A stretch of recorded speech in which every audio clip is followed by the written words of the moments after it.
Evening. My name is Carrie Daniels, and I'll be a new principal at your school. And I just wanted to take some time and introduce myself and also share with you a couple of key points that I would love to look into this year. First of all, my vision for our mission in our school is to improve the educational experience one classroom at a time, to reach one student at a time, and to also realize that every student deserves to receive a high class instructional experience, which will encourage them to learn despite their current situations.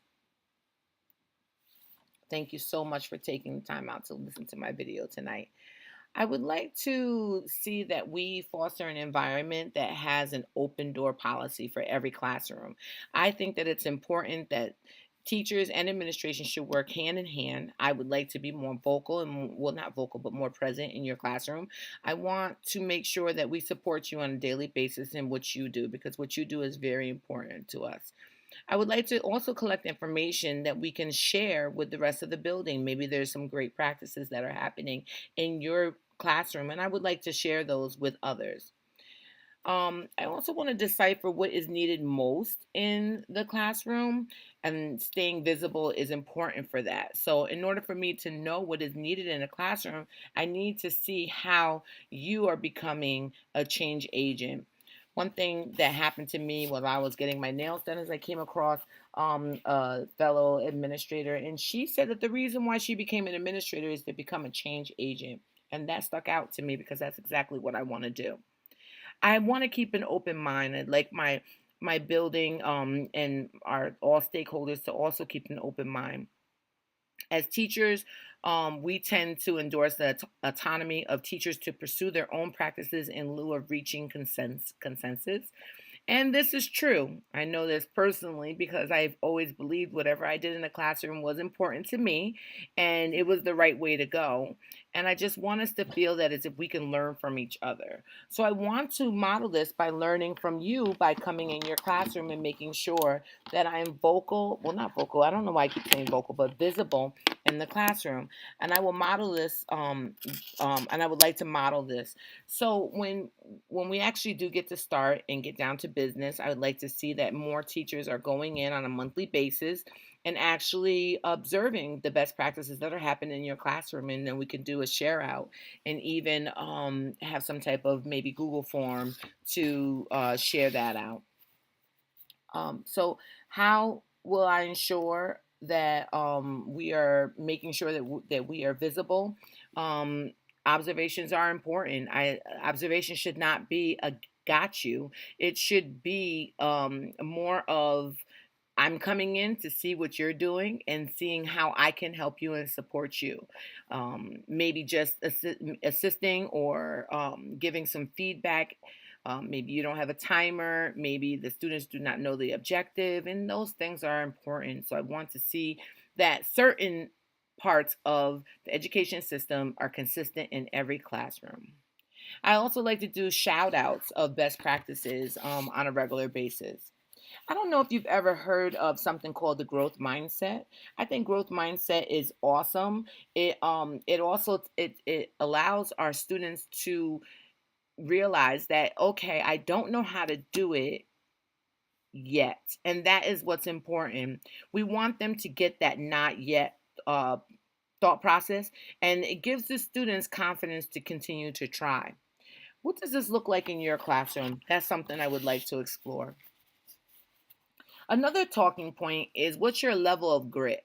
I watched in my education, I watched a video where the speaker asked, "What is your level of grit?" And as a former teacher, as I said in my classroom, I would say to my students, student, what's your level of focus right now? A level of 1 to 10. And I think that this is important, but it needs to be employed with grit. Okay, what is your level of grit? How much drive do you have? How important is it to you to succeed? And what will you do to make yourself successful? So grit is something that I would like to see happen in the classroom and explore how can we see this happen in the classroom and how can we improve it. So, what is your level of grit? Another topic that I saw again with another TED is magic in the Black community in the churches.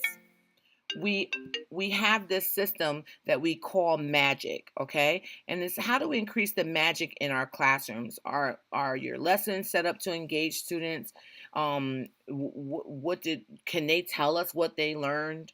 I want to see this happen, that magic in the classroom where we actually engage and grab the students attention. Increasing rigor is something that is important to me. I would like to see this start from K through 5 grades and impose in higher grades over time.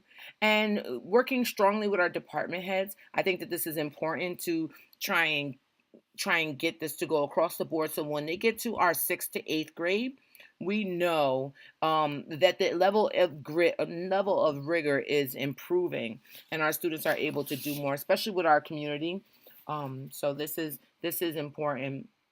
I would also like to increase the building bond, increasing PBIS activities, increasing staff outings, increase staff bond building sessions, so that we understand that we are in this together.